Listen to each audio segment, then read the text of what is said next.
apresentar a vocês a professora Benilza. Ela é graduada em Psicologia pela PUC de Goiás, tá? Ela tem especialização em docência do ensino superior. Ela é especialista em terapia comportamental na infância e na adolescência.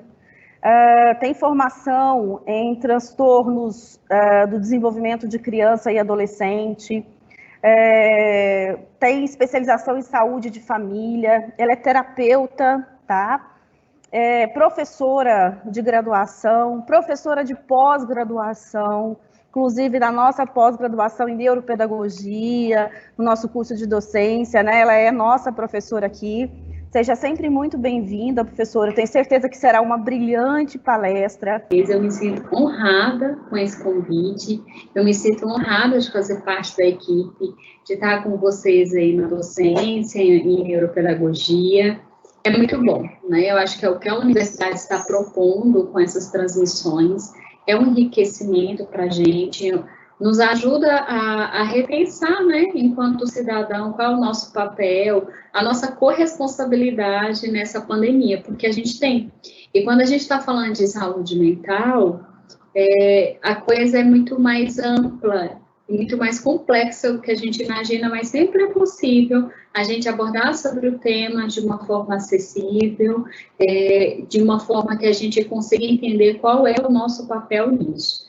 E na pandemia, eu acho bastante pertinente a gente falar sobre saúde mental, porque basicamente é sobre saúde física e mental. Quando a gente está falando da preocupação em pandemia, ainda que tem aspectos socioeconômicos, aspectos culturais, uma diversidade de aspectos que afetam a qualidade de vida e a nossa história, o funcionamento, né, global.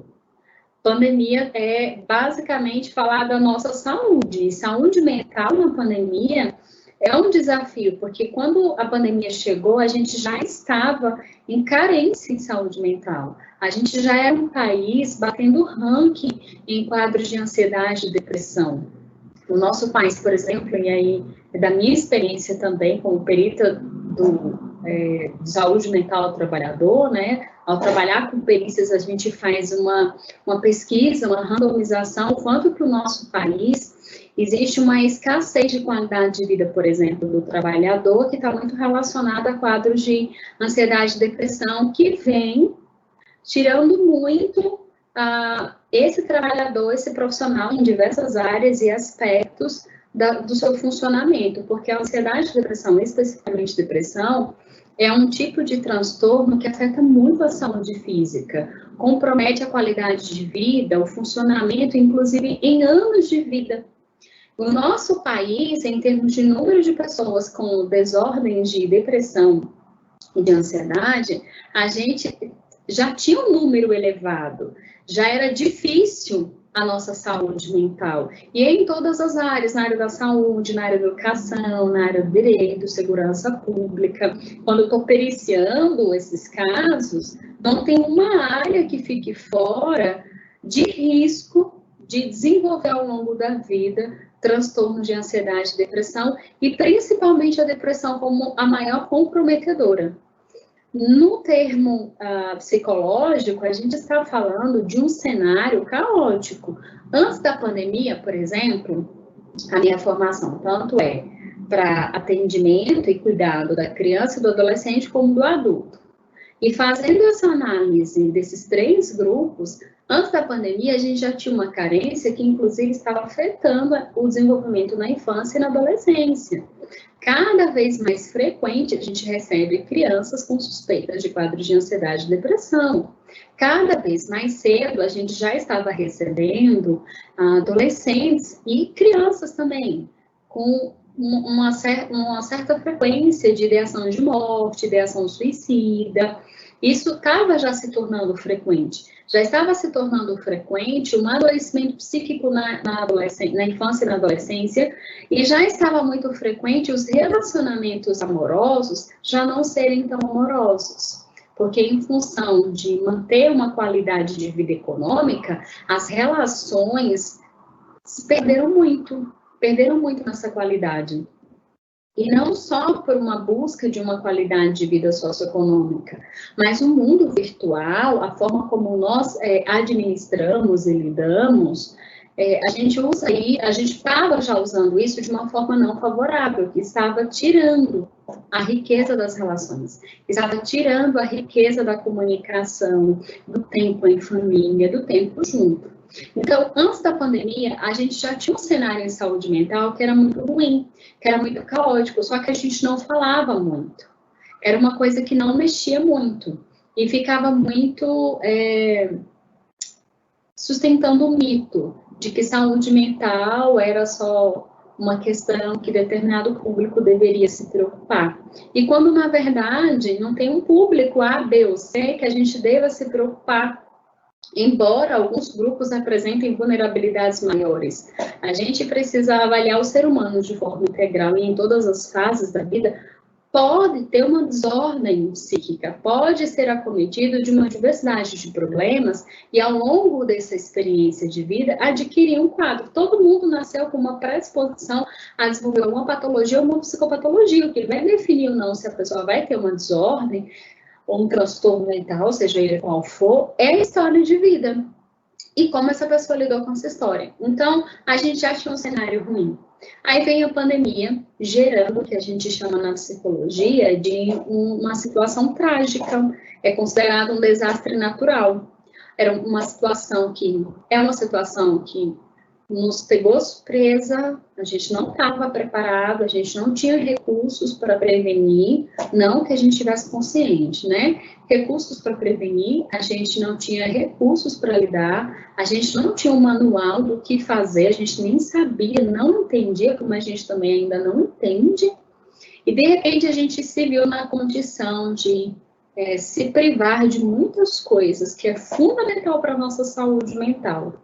Ao mesmo tempo, essa pandemia que é geradora de uma situação altamente estressante e que faz com que a gente perca muita qualidade de vida e em todas as faixas etárias, é uma situação também que nos promove voltar para relações, para a gente olhar para a nossa família, olhar para nossas relações com mais carinho, modificar nossas formas de viver, de sobreviver e repensar em prioridades. Só que fazer isso não é tão simples e nem tão prazeroso. Se a gente fizer uma análise estatística, foi uma parcela muito pequena da população que foi beneficiada com a tal da pandemia. Eu uso essa expressão beneficiada porque eu escuto isso no consultório.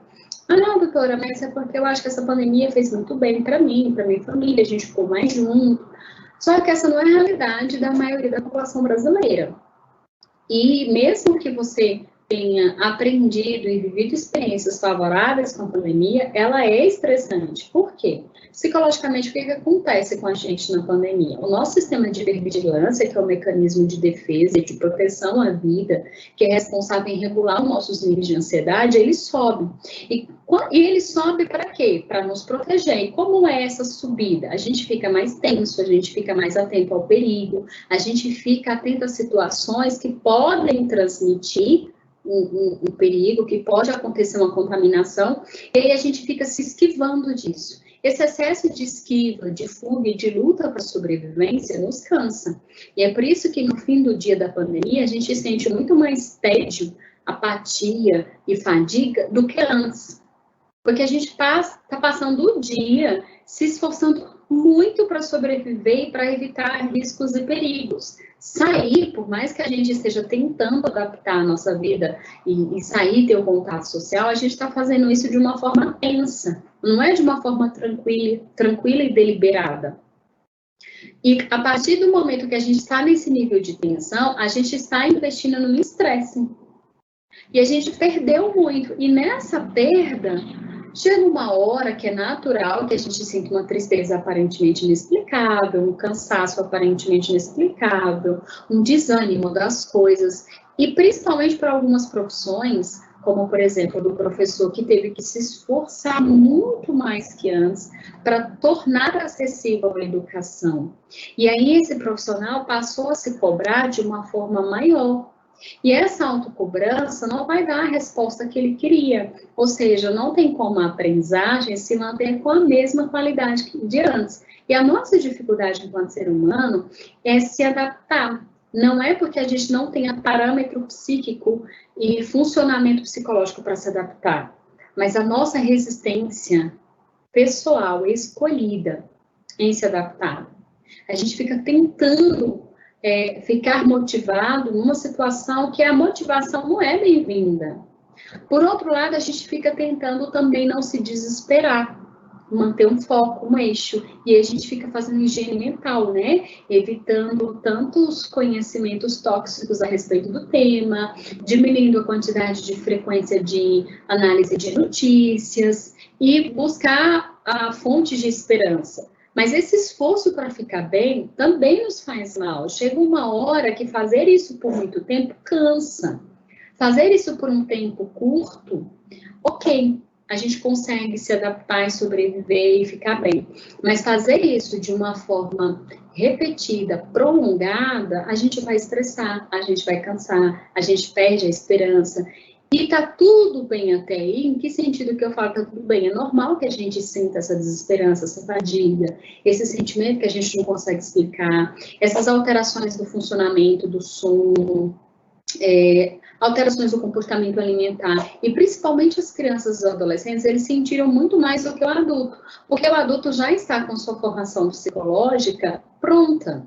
É uma questão de adaptar, sobreviver, resiliência. É extremamente difícil? É. Porém, a criança e o adolescente ainda está em formação, está confuso. Por exemplo, os bebês que nascerem em 2020, a adaptação social vai ser muito mais difícil de bebês que nasceram anterior, ou vão nascer no pós disso. Por quê? O bebê, para ter um desenvolvimento social saudável, ele precisa do contato com outras pessoas. Mas qual é a família que vai se arriscar a pegar o seu bebê e fazer uma exposição social em plena pandemia? Então, para protegê-lo de um risco à sua saúde física, a gente acaba colocando o bebê em risco à sua saúde mental. É uma escolha extremamente difícil fazer, porque o bebê precisa conhecer o mundo além da mãe. Ele precisa conhecer, na verdade, ele mesmo. Quando ele passa a ver o mundo além da mãe, ele está conhecendo ele mesmo. Então, eu estou dando esse exemplo para vocês verem que nos pequenos detalhes a gente foi adquirindo e perdendo também saúde mental. E é muito complicado a gente dizer, e a ciência já tem os estudos mostrando que todo mundo, em algum nível, em algum grau, teve alteração, teve uma desordem ansiosa com algum sintoma depressivo na pandemia, tem e vai ter.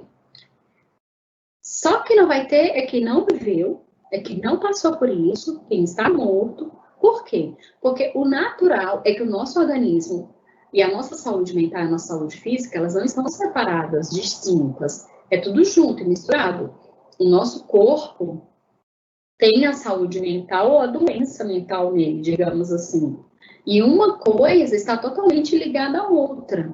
Quando, por exemplo, eu estou com febre, não só o meu corpo está desfalecido, mas o meu humor, a minha disposição, a minha concentração, o meu interesse para as coisas. Isso é sobre saúde mental. A febre não é só sobre saúde física, é sobre saúde mental. E quando eu estou com febre, mas eu estou lutando para parecer que eu não estou com febre, isso também está falando da minha saúde mental, do quanto que eu tenho uma negação de uma fragilidade ou vulnerabilidade humana que eu preciso aceitar, inclusive para ter resiliência, porque para ter resiliência eu preciso aceitar a minha vulnerabilidade na íntegra. Então, a pandemia, como uma catástrofe qualquer, como uma tragédia natural qualquer, ela vai gerar estresse pós-traumático. Provavelmente, quando a gente sair dessa pandemia, a tendência que a pesquisa vem mostrando o que acontece com o ser humano em situações como essa, comparando com histórias anteriores de guerra, de batalhas, situações de como, por exemplo, a tragédia de Mariana, as tragédias que teve em Minas Gerais. O que aconteceu em histórias assim, né? Histórias, por exemplo, quando Hitler estava no poder, o que acontecia? Aconteceu em situações como essa que o ser humano entrou num nível de estresse tão grande que foi difícil ele se reencontrar, se adaptar. Então, está todo mundo ansioso para voltar uma vida normal, né? Esse novo normal tá estranho. Mas a gente já vai estar cansado demais. Por mais que a gente tenha esperança e queira voltar, a gente vai estar exausto de tanto que a gente lutou, se programou, se organizou e cuidado. Então, o que a ciência está mostrando? A gente vai ter um surto coletivo de estresse pós-traumático, de quadros de ansiedade e depressão geral.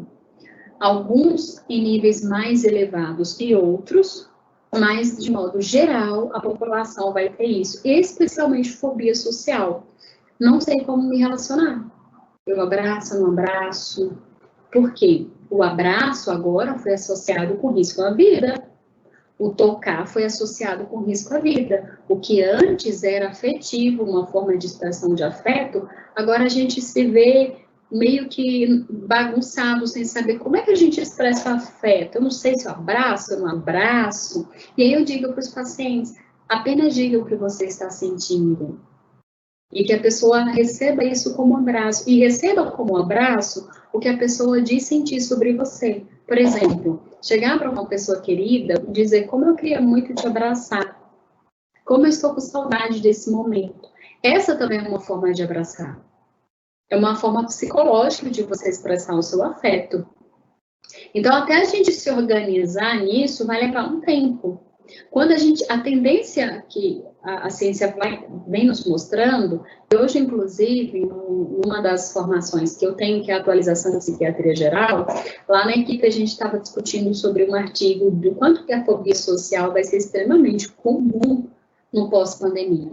Porque a gente não vai saber como se relacionar, porque a gente já está estranhando as relações, e relações que a gente já estava nelas, de amigos, de família. A gente quer expressar e não sabe como. Porém, com desconhecidos, quando a gente sair disso, vai ficar todo mundo meio que desconfiado de todo mundo, que todo mundo pode ser uma fonte de risco de contaminação. E meio que a gente vai estar acostumado com essa forma de cumprimentar. Outra coisa que a exposição a esse mundo externo à nossa casa, que é o lugar de isolamento, ele apresenta riscos muito maiores que a nossa casa. Então, a gente vai estar tão adaptado ao isolamento, à restrição, que mesmo que a gente queira, mas após a pandemia, o que se, na verdade, avalia em termos de ciência, quando está fazendo um estudo de randomização, é que provavelmente a gente vai estar muito desconfortável, a gente vai estar mais vulnerável à tristeza, à angústia, a sentir mal-estar, algumas pessoas vão apresentar mais crises de pânico, por exemplo, o síndrome do pânico foi uma psicopatologia muito frequente, está cada vez mais frequente na pandemia, aumentou muito o número de síndrome do pânico. Algumas pessoas em níveis mais leves, mais síndrome do pânico, que é essa batedeira, essa sensação que vai desmaiar, ou que o corpo está adormecido, ou que vai ter uma parada cardíaca. Tem pessoas que não têm isso durante o dia acordado, mas estão dormindo, porque o corpo está cansado de estar nessa hipervigilância, pensando nesse perigo o tempo inteiro. Então, a tendência é que na pandemia, o nosso cérebro vai estar cansado, vai estar exausto dessa luta. E vai ser bem na hora que a gente precisa retomar a nossa vida econômica. Bem na hora que a gente precisa retomar as nossas jornadas de trabalho. Então, alunos estarão cansados, professores estarão exaustos, profissionais da saúde, que é o grupo de maior risco de ter qualquer tipo de transtorno psicológico depois da pandemia, estarão super exaustos. No consultório hoje eu já lido com vários profissionais que estão trabalhando na linha de frente Covid-19, eles estão com sintomas depressivos intensos, a exaustão. Então, sim, estão tendo síndrome do pânico e quadro depressivo, porque a demanda sendo repetida o dia inteiro, ela cansa. E o mundo só fala disso. A gente está realmente, literalmente, numa bolha que a gente não escolheu estar. Então, tudo isso vai gerando uma conta que depois o cérebro vai cobrar. Essa exaustão, esse cansaço de você ter tentado se adaptar. Porque a resiliência, ela é bacana. Mas a gente também cansa da resiliência, a gente cansa de ser forte, A gente cansa de batalhar tanto, a gente cansa de se esforçar tanto, porque uma hora cansa. E a gente entender isso nos ajuda a nos preparar para nos cuidar. E de que forma? Se a gente fizer o pequeno exercício de identificar que algumas coisas na pandemia não vão mudar, independente do que a gente faça, independente do quanto que eu, professora, me esforce e me dedique para uma excelente aula de qualidade, mas a partir do momento que eu, enquanto pessoa, entendo que a qualidade da aula não depende só de mim, da universidade ou do aluno, mas tanto da própria vulnerabilidade do cérebro a tanto tempo de exposição à tela virtual. E é por isso que a gente vai pensando em estratégias, que vocês consigam aprender, que a gente se motive, que a universidade está aí, nesse jogo de cintura, tentando tornar tudo isso mais acessível. Mas a gente precisa reconhecer que a qualidade não é a mesma, não significa dizer que não haverá aprendizagem porque a qualidade mudou. Não, haverá qualidade sim. Se a gente entender onde que a gente tem que recuar, o que a gente tem que adaptar. O problema é quando a gente insiste em fazer exatamente do mesmo jeito que antes. Aí a gente está investindo numa perda da saúde mental. Aí, de fato, a gente está investindo nesse futuro estresse pós-traumático que vai vir. Principalmente para quem tem crianças, para quem é mãe, pai, né? Tem crianças e adolescentes em casa, vai sentir isso mais. Porque a responsabilidade de ter alguém para proteger e para cuidar, além de você mesmo, torna a gente mais vulnerável a ter transtornos ansiosos. E quando a gente está falando de transtorno ansioso, a gente está falando de transtorno de ansiedade generalizada, de síndrome do pânico, de transtorno obsessivo compulsivo chamado TOC, de compulsões alimentares, de desordens do sono, de desordens sexuais, de compulsões alcoólicas ou de uso de qualquer substância, o uso compulsivo de videogames, no caso de adolescentes. A gente vai ficando muito mais vulnerável àquilo que antes a gente já apresentava como problema, mas não era uma questão de surto coletivo. E hoje a gente pode chamar, a pandemia, ela nos trouxe um surto coletivo. Para nos proteger, a gente teve que ficar muito hipervigilante a todo e qualquer perigo. E aí, o cérebro vai pedir pausa, descansa. Então, se a gente souber respeitar isso agora, a gente vai sentir menos os efeitos lá na frente. E como é que a gente respeita isso? Ok, aquela listinha dos afazeres do nosso dia a dia.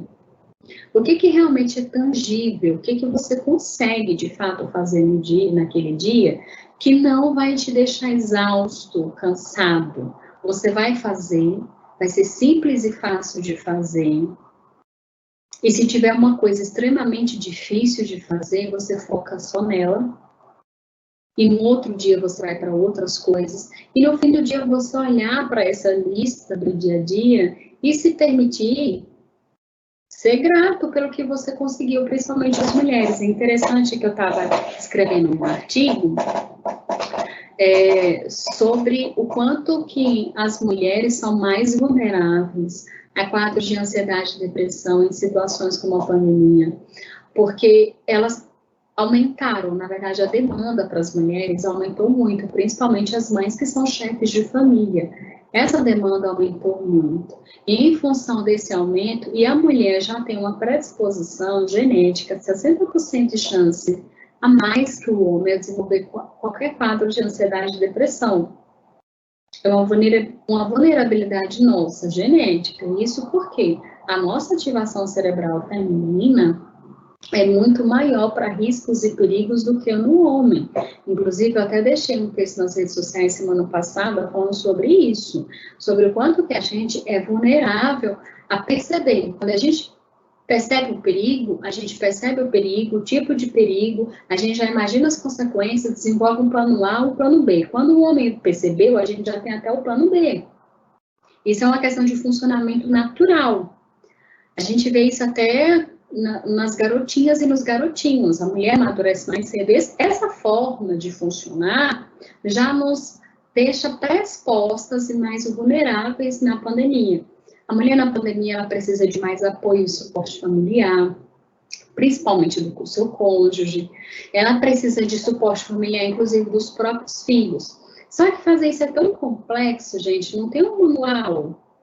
E para cada família, existem orientações que eu diria que são personalizadas. Existem coisas que orientam uma família que eu jamais vou orientar para outra.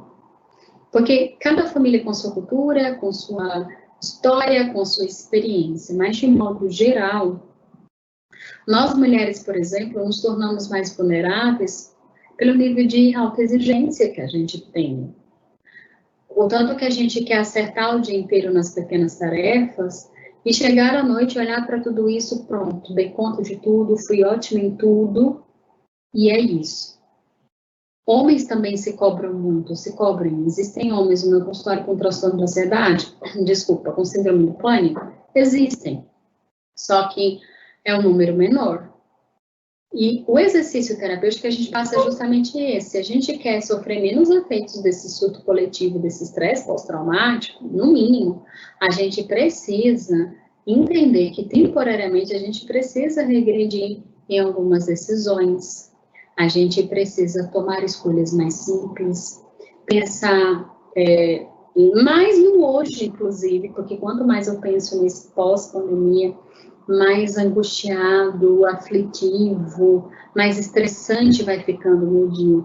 Mas pensando no dia de hoje, no sentido de que eu preciso olhar para esse dia e me comprometer comigo a fazer o que é tangível.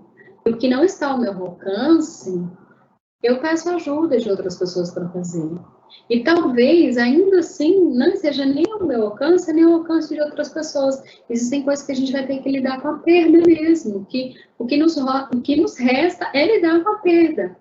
Esses dias eu fui convidada para falar sobre motivação na pandemia, e eu me recusei. Me recusei pelo simples fato de que isso é totalmente oposto com uma visão de saúde mental.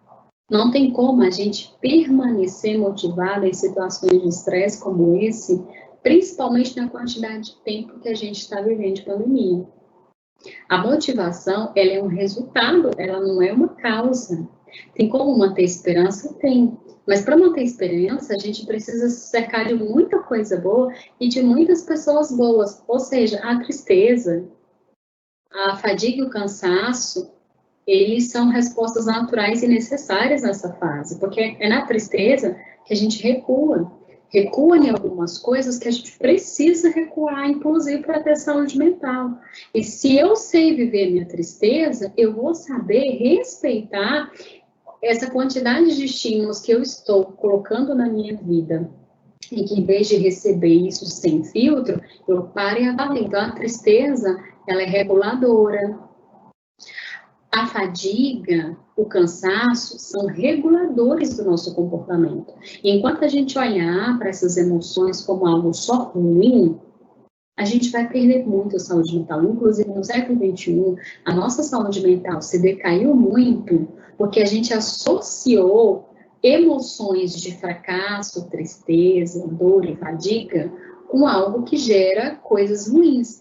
E não é uma resposta nossa a situações que aparentemente são ruins, mas essas reações de tristeza, fadiga e cansaço, elas são necessárias. Elas são necessárias para nos fazer recuar, para nos fazer regular, para nos fazer refletir o que eu estou fazendo com a minha vida, é por esse caminho mesmo, tá, só se eu não dou conta, eu vou buscar ajuda de família, eu vou buscar ajuda de amigos, especializados, seja o que for. É na tristeza também que a gente para avaliar o quanto que nós decidimos não necessariamente nos fez bem. A gente vai ter que mudar a rota, mudar o jeito de fazer, buscar por escolhas que sejam mais favoráveis. Então, como diz Durkheim, ele escreveu há um bom tempo atrás, muito antes da gente ter esses índices de crises depressivas, ansiosas e de suicídio do século XXI. Durkheim estava escrevendo que cada vez mais cedo o ser humano ia entrar em contato com essas emoções, mas pela forma como o ser humano estava caminhando, a sociedade estava caminhando para o capitalismo, a gente ia desaprender a sentir essas emoções e ia ficar se punindo por essas emoções.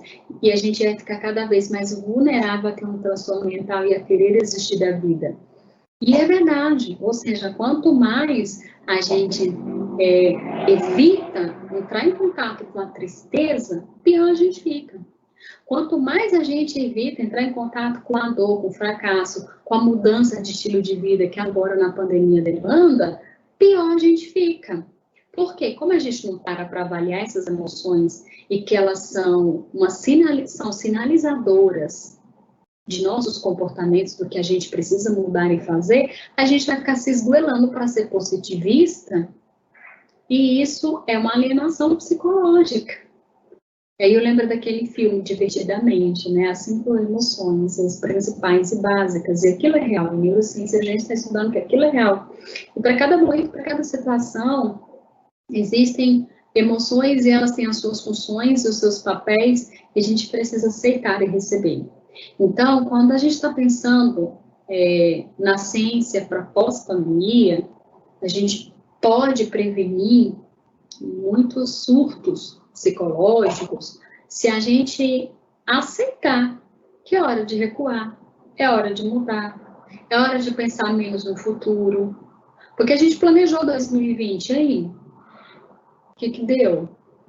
Bini, você está dizendo então agora que não adianta planejar?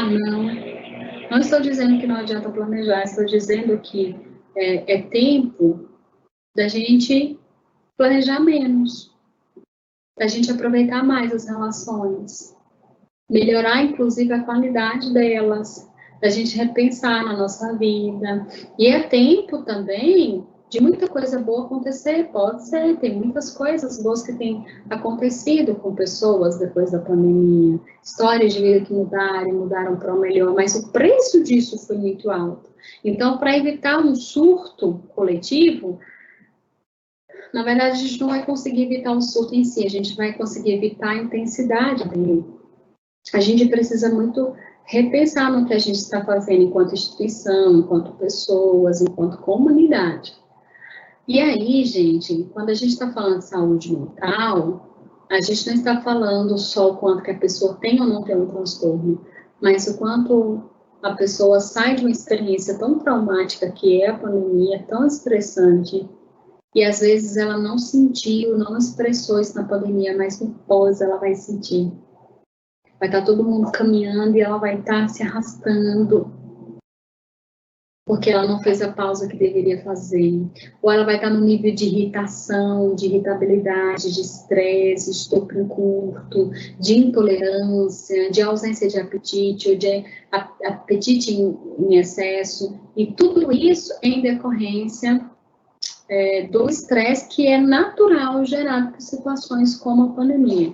Por isso que a solidariedade, a coletividade, a fé são fatores fundamentais para a gente ter esperança nessa fase e se preparar para um futuro em que, mesmo sabendo que a gente tem um risco muito grande de saúde mental, mas a gente sabe qual é o caminho de se cuidar. A gente vai saber olhar e dizer, tá, isso aqui é uma fobia social. O medo de ser contaminado, julgado, humilhado, de passar mal na frente de todo mundo, o medo de fracassar, de errar, confundir as expressões afetivas, já que o abraço já não é mais tão comum. Então, tudo isso é o que a ciência vem nos mostrando. As mulheres, nós estaremos muito mais exaustas, e isso é uma coisa que independe do quanto a gente quer ou não estar assim. É um efeito natural. Se você bebe muita água, no mínimo que vai acontecer é aumentar o seu comportamento de urinar, e ainda que você queira ou não, você vai urinar. Então, em termos de saúde mental, é isso. Ainda que você não queira passar por essas emoções e esses sofrimentos e estar vulnerável a esses transtornos, você vai estar porque você tem uma situação altamente estressante, altamente cheia de estímulos e cobranças, e ainda que você não tenha percebido a dimensão deles, e ainda que você tenha os negado, eles estavam lá. A gente está no meio disso. Tem muita gente negando, não, para mim tá tudo bem, tá ok. Nem estou sentindo tanto assim, doutora, esses são os piores, porque eles não estão enxergando, não estão sendo sensíveis a um estresse que é imenso e que está ali diante dos olhos deles. É isso, eu espero que nesse futuro, pós-pandemia, a gente tenha mais carinho com a nossa própria história, de saber se cuidar, de pedir ajuda a tempo e de entender que em saúde mental não depende de loucura ou normalidade, depende da minha vida enquanto ser humano, a minha capacidade de se adaptar ou não, e que nem sempre a gente precisa da resiliência, e a resiliência, quando ela é necessária, ela também não é saudável se ela ficar durando por muito tempo. Até a resiliência precisa ter um tempo adequado para o nosso cérebro não surtar, inclusive, com o próprio excesso de ser forte. É isso, espero que vocês tenham compreendido. Agora é o momento de vocês fazerem as perguntas, né? Espero que tenha ficado claro. E vamos nos cuidar, gente.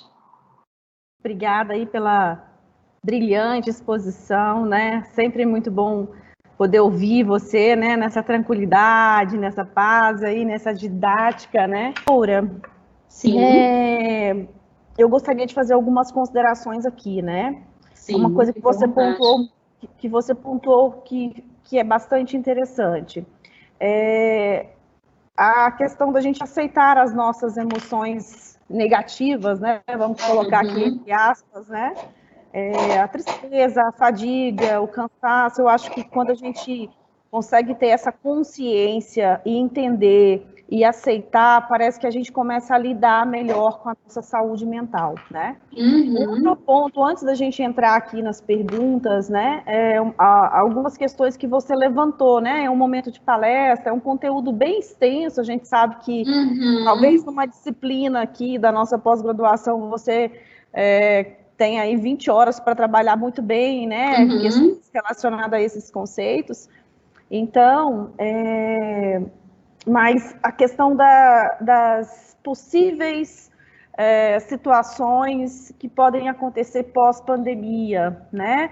O TEPT aí, o transtorno de estresse pós-traumático, né? Em função de tudo aquilo que a gente viveu, que as pessoas viveram nesse momento de pandemia, né? Que a gente precisa estar atento a isso. A gente pode começar a ter uma fobia social, né? A gente pode ter um transtorno aí de pânico, uma depressão, uma ansiedade. Claro que a gente tem aí uma ansiedade positiva e uma ansiedade negativa, mas é um momento da gente, de repente, desencadear uma ansiedade negativa. Então, cabe a nós, né, estar atentos, né, a isso. Eu acho que você colocou isso muito bem, estar atento ao que a gente pode ter e pós-pandemia, né? Que a gente precisa estar muito atento nós, enquanto eu me coloco, né? Como mãe, né? As situações traumáticas que nós vivemos nesse momento de pandemia, com as aulas online, com as crianças, né?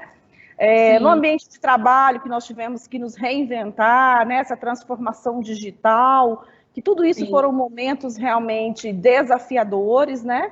Então, que a gente tem que ficar atento. Eu acho que o que é mais importante nessa discussão dessa noite com você aqui, você colocou isso de uma forma muito clara, é a gente estar atento a tudo isso para que a gente possa saber lidar com isso. Porque quando a gente não tem consciência, a gente não consegue fazer nenhum tipo de intervenção. Né? Então, que é importante a gente pensar sobre isso. E aí a gente vai aqui para a primeira pergunta, assim, muito interessante. Obrigada a todos que participam com a gente agora nesse momento. Essa pessoa não colocou o nome, mas quais são os sinais de que a minha saúde mental não está legal? Nossa, que pergunta interessante. Gostei. Olha, eu acho que a dica mais prática que eu posso dar para a pessoa observar é justamente o que você pontuou da minha fala. Como é que você lida com você mesmo quando você está triste, cansado, fadigado? Isso é um sinal muito importante se você está bem ou não com sua saúde mental. Quando a gente está bem com a nossa saúde mental, a gente entende, a gente para, a gente recua, fala, espera, gente, eu não estou bem nesse momento, me dá um tempo. Não consigo mesmo fazer isso nessa atividade que vocês querem agora, né? Eu e a Michelle, a gente passou por umas coisas hoje, assim, que a gente estava até orando já, assim, né? Essa transmissão para acontecer, a gente quase colocou a nossa saúde mental à prova de fogo. Mas a gente reconhecer, assim, que a gente realmente estava desesperada, estava tudo bem estar desesperada, porque a gente fica desesperada quando a gente não sabe o que vai fazer com uma coisa que era óbvia para dar certo, e não, a gente não sabendo a razão, mesmo com profissionais de lá amparando ela, profissionais de cá me amparando, coisas dando errado, desespero. E eu assumi, estou desesperada. E ela falou, não, professora, eu estou desesperada também. Então, estar bem com a saúde mental é isso, é assumir, é reconhecer. Quando você se perceber assim, em vez de você fazer um esforço para parecer ficar bem, ou fazer um esforço para parecer que está mal, você não vai nem para um extremo nem para outro, você assume, é isso, tristeza? Ok, seja bem-vinda, não vou morar com você, mas a gente vai passar umas horas aqui. Bora refletir por que você chegou, por que é que você está aqui. Alguma coisa não tá batendo e eu tenho que parar. Quando a gente tem saúde mental, a gente faz isso. A gente sabe dizer para outra pessoa, olha, eu realmente não sei a resposta. Não sei mesmo o que te dizer. Mas quando a gente não tem saúde mental, a gente fica fazendo um esforço para dar uma resposta para outra pessoa de um problema que a gente nunca andou, nunca teve, nunca passou. A gente faz um esforço para dar um sermão perfeito e um esforço para fazer com que o outro fique sorrindo, porque como a gente não lida com a própria tristeza, a gente não quer ver a tristeza no outro. A gente quer estar impedindo, né? Então, saber se tem saúde mental é observar isso. Como é que eu estou lidando com os meus padrões de sono? Tem gente que tem resistência ao sono, gente. Tem gente que está com sono, não consegue dormir. Não consegue. Porque fica ali pensando tanto no amanhã, ou fica ruminando o que não conseguiu fazer no dia. Tantas situações difíceis no dia que não consegue descansar e relaxar. E para dormir, é preciso ter um relaxamento. Essa hipervigilância que eu falei no início tem que estar baixinha. Mas a pessoa que passou por muitas situações difíceis no dia e teve muita coisa para resolver, ou que passou por uma decepção, ela não consegue relaxar. E na psicologia e na psiquiatria a gente avalia 3 pilares para avaliar os riscos de saúde mental: padrão de sono, comportamento alimentar, comportamento sexual. Esses 3. Se tem alteração nesses 3 e essas alterações afetam a qualidade de vida, já tem transtorno, inclusive, instalado. Por exemplo, no sono pode ser dificuldade de iniciar, de manter, ou de ter um sono reparador. Nossa, dormi bem, tranquilo, mas tem gente que tem aquele sono assim, nossa, eu dormi, mas parece que eu acordei cansada, ou mais cansada, parece que eu só fechei os olhos e não dormi, ou dormi, mas tive muito pesadelo, e pesadelo é um sintoma de estar passando por momentos de ansiedade. Inclusive, quem tem transtorno ansioso sempre tem aqueles sonhos mais bizarros, trágicos e atormentadores, que coisas ruins estão acontecendo, é carro explodindo, é avião caindo, é fim do mundo, são essas coisas. E comportamento alimentar, compulsões alimentares, né? E além das compulsões alimentares, pode ter a inapetência, a ausência do apetite. Sabe, a perda do prazer de comer, se come porque é o jeito, porque é obrigado. E sexual, esse rebaixamento da libido, que pode estar muito relacionado também, claro, à qualidade da relação, os problemas de autoimagem, de autoestima, de autoconfiança, ou uma hipersexualização, né? Os extremos. Sempre nos extremos mora um problema, sempre. Mas quando já tem prejuízo numa dessas 3 áreas, já tem um transtorno instalado. E aí precisa passar por uma avaliação de um psicólogo, que provavelmente já vai avaliar a necessidade de caminhar ao psiquiatra para fazer uso de medicação ou não, porque em alguns casos a gente consegue tratar sem a medicação, consegue super bem essa medicação. Existem casos que precisam de medicação para ter, inclusive, disposição para mudar. Então, toda essa avaliação o psicólogo vai fazer, o psicólogo clínico vai fazer. Mas, em tese, para saber se eu tenho ou não saúde mental, é como eu lido comigo mesmo, as minhas vulnerabilidades. Tem um livro que eu até indico para vocês, que é da Brené Brown, A Coragem de Ser Imperfeito, que é basicamente isso. Como é que eu lido com minha vulnerabilidade? Ponto, aí tá a resposta. Tenho ou não tenho saúde mental? É isso. Ok, professora. Vamos para a próxima pergunta. Sim. Só elogios. Aqui tem a Karina Lopes. Nossa, amei a palestra.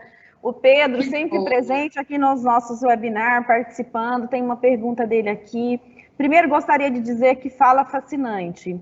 Segundo, realmente a pandemia veio para acentuar problemas de saúde mental pré-existentes, que é o início da sua fala aí, né, professora? Ótimo. Assim, como fazer para evitar conflitos dentro dos lares, quando marido e mulher pensam de forma diversa sobre como enfrentar os problemas da pandemia e as crianças estão em meio a um fogo cruzado?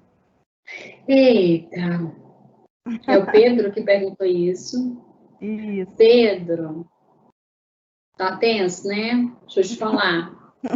Essa é uma realidade muito comum mesmo. Assim. A gente tá rindo, mas a gente está chorando. Olha só, o que acontece? É muito complicado quando o casal tem divergências na forma de pensar na educação da criança. É óbvio que ninguém é igual, ninguém pensa igual. Mas a relação de qualidade é aquela que tem maior quantidade de semelhanças do que diferenças. E a forma como a gente lida com as diferenças pode acentuar os problemas. Então, nada melhor do que vocês dois, como casal, buscar resolver e alinhar essas formas de pensar na educação das crianças e no enfrentamento desses problemas, conversar isso em particular, só vocês dois. E existem casos que às vezes o casal vai precisar de uma ajuda especializada mesmo para como, é o que a gente faz na psicologia clínica, acompanhamento parental, né? De como esse casal, enquanto pais, estão precisando de suporte para cuidar dos seus filhos, para lidar com essa situação altamente estressante. Porque se os pais divergem e expressam essas divergências na frente da criança, isso é pior do que ter divergência. Às vezes o problema não é o problema que a gente tem, mas como a gente lida com o problema que a gente tem, tá? Porque aí as crianças ficam vulneráveis a ser desafiadoras e opositoras, a ser ansiosas e confusas, assim, ninguém nessa casa sabe para onde a gente vai, o que vai acontecer, um diz A, um diz B. Aí a criança decide que ela é dona do C. Ela não vai ouvir nenhum A e nenhum B. Então, precisa ter essa conversa mesmo de casal, no particular, e vocês vão se alinhando. E, assim, existem coisas que talvez não vai estar errado mesmo, mas vai estar resistente a mudar. Mas se pelo menos tiver a simplicidade de ouvir e de tentar fazer como o outro está propondo, isso já é uma ajuda. Isso já é uma forma de tranquilizar a própria relação familiar e de mostrar às crianças que vocês estão juntos no mesmo barco. A criança precisa sentir a coerência que tem entre os pais, dela perceber assim, olha, meu pai fala A e minha mãe quer falar B, ou minha mãe fala B e meu pai quer falar A, não, enfim. No fim, os dois estão um pelo outro e os dois pela gente. Aí tudo ok. Agora a criança percebe que um tá para um lado, outro tá para o outro, e fica ela no meio dessa confusão, isso aí realmente prejudica muito em termos de saúde mental. Da família em geral, né? Não só da criança, mas como dos pais e enquanto casal também. Ok, professora, chegando aqui um caminhão de perguntas, algumas você já falou, já tocou, né? Infelizmente a gente não consegue responder a todos, mas nós vamos aqui para a nossa última pergunta, professora. Como cuidar da nossa saúde mental? Professora, nesse momento de incertezas, né? Como que a gente pode manter a nossa saúde mental no nosso ambiente de trabalho, na nossa casa, na nossa relação com o marido, na relação com os filhos? O que a gente precisa fazer? Fale para o que é importante nesse momento, que a gente percebe que não está muito bem, que as coisas não estão legais, que existe aí uma série de emoções negativas, né? Tem muita pergunta aqui nesse sentido, né? Eu sinto muita falta de ar, eu tenho que ficar bem, essa questão que você falou da aceitação. O que a gente precisa fazer para cuidar melhor da nossa saúde mental? A gente que tem aí o papel de, às vezes, de profissional, o papel de pai, de mãe, filho, né? São vários papéis que a gente exerce ao mesmo tempo. O que é que a gente pode fazer para cuidar da nossa saúde mental? Ok. Antes de responder essa pergunta, Michele, para poder responder todos que a gente não vai conseguir responder agora, eu vou abrir uma caixinha de perguntas lá no meu Instagram e eles podem fazer essas mesmas perguntas aí que a gente não vai conseguir responder lá no meu Instagram que eu respondo, tá? Então, vocês podem ir lá no Instagram, @bnilza, eu vou abrir uma caixinha assim que eu fechar aqui o webinar. Eu vou abrir uma caixinha sobre, fale sobre você na pandemia, ou tire sua dúvida sobre a pandemia comigo. Entra lá no Instagram, no Stories Instagram, e aí vocês colocam todas as perguntas que vocês trouxeram para o webinar e eu faço questão de responder em vídeo para vocês, ok? Mas para responder a pergunta da Michele, menos é mais, Michele. Essa é a melhor forma da gente cuidar da nossa saúde mental. Não dá para a mamãe pensar naquela mesma lista que antes ela pensava para fazer com os filhos no dia a dia. Menos é mais. Não dá para aquela criança estudar tanto como a gente queria que ela estudasse. Não dá para a gente fazer o tanto que a gente fazia antes, com a mesma qualidade de dedicação que antes. Não dá para a gente se cobrar do jeito que a gente se cobrava antes. E, na verdade, antes já estava errado, tá? Antes a gente não estava bonzão e a pandemia veio e piorou a gente. Não, a gente já estava meio que ladeira abaixo. A pandemia deu uma empurradinha. É triste falar assim, mas o jeito que a gente estava vivendo, a psicologia mostra isso em todos os estudos. O comportamento cultural do século XXI é um comportamento adoecedor. Então, a gente já estava precisando repensar isso antes. Então, a pandemia, ela só veio para intensificar um problema que a gente já tinha. Algumas pessoas já percebiam que tinha esse problema, alguns problemas, outras pessoas não, e outras pessoas, assim, realmente veio à tona um problema que antes... Aí você fala, nossa, veio com a pandemia, mas lá na terapia a gente avaliando com a pessoa e vê, não veio com a pandemia. A pandemia veio e despertou o que já estava lá ao longo da história, prestes a acontecer, prestes a desmoronar, então menos é mais. Então, se antes você fazia 10 tarefas por dia, agora é 5 e precisa se alegrar pelas 5, porque não está fácil conseguir fazer 5 coisas, seja qual for a quantidade de coisas que você se propõe para fazer hoje, por dia. Pense um dia por vez, um dia por vez. Tudo que você se propôs para fazer, por menor que seja, é muito em que termos que eu estou falando, do psicológico, a nossa estrutura do sistema nervoso central, a gente não está pronto para viver com tanta privação, gente, de ambiente e de relação social, não, isso já é muito. E se no meio de tudo isso a gente quer fazer muitas coisas para fazer o cérebro se esforçar, que a gente está numa relação, quando na verdade a gente está numa tela, é muito. Assistir a aula online já é uma vitória, gente, ok, se alegrem por isso. De verdade, se alegrem por isso e a atividade que vocês conseguirem fazer, ok, não deu, ok também. Por que a gente fala isso? Porque muita gente adoeceu por se exigir a fazer aquilo que não tem condições emocionais e psíquicas a fazer, ainda que queira fazer. Por quê? É hora de recuar. Então, dica para a saúde mental, menos é mais. Se não deu para fazer hoje, faz amanhã. Talvez amanhã também não seja possível. A gente vai um dia por vez, uma coisa, principalmente quem tem filhos e especialmente quem tem criança em casa. Se a gente acelera, desespera e tenta fazer as coisas descer goela abaixo, a gente está ensinando para a criança que a vida é assim.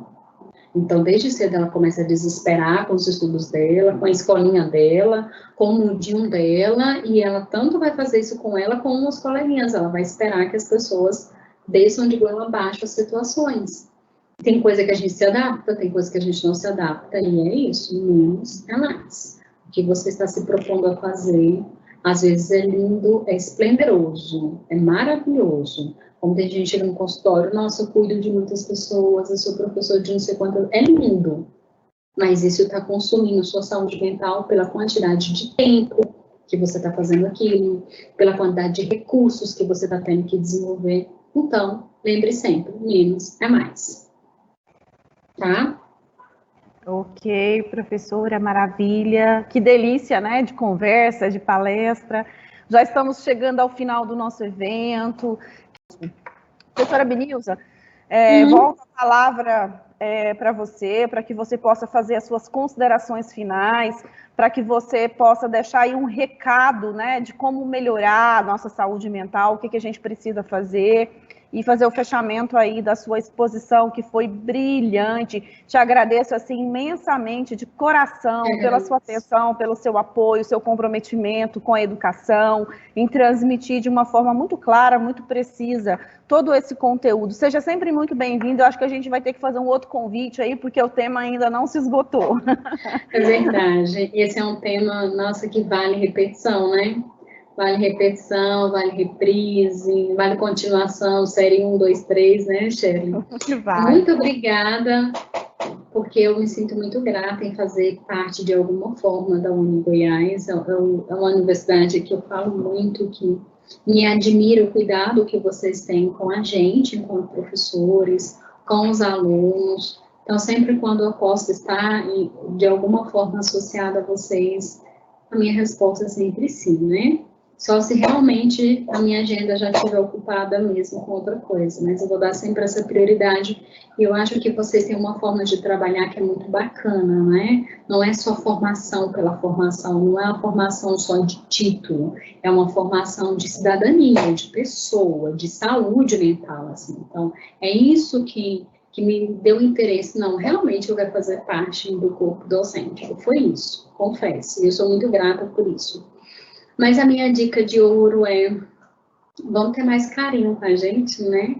A gente não faz parte dos Avengers Ultimate, não é a Mulher Maravilha, não é o Homem de Ferro, não é o Incrível Hulk, não é o Capitão América, tá? A gente não tem que dar conta de tudo, a gente não precisa ter resposta para tudo, e tá tudo bem ser assim, a gente precisa uns dos outros, e os estudos vão mostrar que quanto maior nossa flexibilidade para receber ajuda, seja ela de qualquer fonte, quanto mais flexibilidade para assumir nossos erros e fracassos, dizer isso, vamos prosseguir, vamos tentar, vamos corrigir, maior saúde mental. Pessoas que acham que estão bem, que têm resistência de pensar nos problemas, e elas são as mais doentes, quando as pessoas são cabeça dura, não quer mudar, é do meu jeito, se não for assim, não quer. São as pessoas que mais sofrem, inclusive, de transtornos ansiosos, com maior chance de deprimir. E esse é o momento que a gente pode olhar para a gente com maior carinho, com maior cuidado, e que saúde mental, a gente é responsável não só pela nossa, mas a gente tem uma parcela de responsabilidade social na saúde mental de todo mundo um pouco. Que tipo de sociedade que a gente está pregando, que acha que é correto, o que a gente quer para a gente, né? A forma como eu cuido de mim vai aparecer na minha forma como eu cuido do outro. Tá? Então é isso, tenhamos o cuidado, e também, além desse cuidado que a gente, e carinho que a gente precisa ter com a gente também precisa selecionar melhor o que a gente está consumindo e escolhendo. Quando eu estava no mestrado, a gente estudava sobre o comportamento de escolha, eu lembro muito disso, que escolha, consumir, tem a ver com tudo que eu escolho ouvir, trazer para a minha vida, compartilhar as pessoas que eu amo. O que você tem feito nessa pandemia? O que você tem ouvido, lido, compartilhado com as pessoas que você diz que ama? Se você ama, você não é aquela pessoa que vai compartilhar um vídeo de tragédia, um vídeo de acidente, um vídeo com atitude preconceituosa, porque você está cuidando não só do que você ouve, assiste, traz para sua vida, mas também para as pessoas que você diz que você ama. Não, o mundo não é um mar de rosa, mas o mundo também não é uma tragédia. Tá? Então, a gente precisa ponderar o que a gente está fazendo com a nossa vida e a vida das pessoas à volta. Tem muita gente que fala assim, eu estou bem assim, eu não quero melhorar, não preciso. Mas, às vezes, você está gerando sofrimento na vida das pessoas que mais te amam, justamente por ser assim e não querer mudar. Então, a gente precisa ter um cuidado com a gente, com quem a gente ama.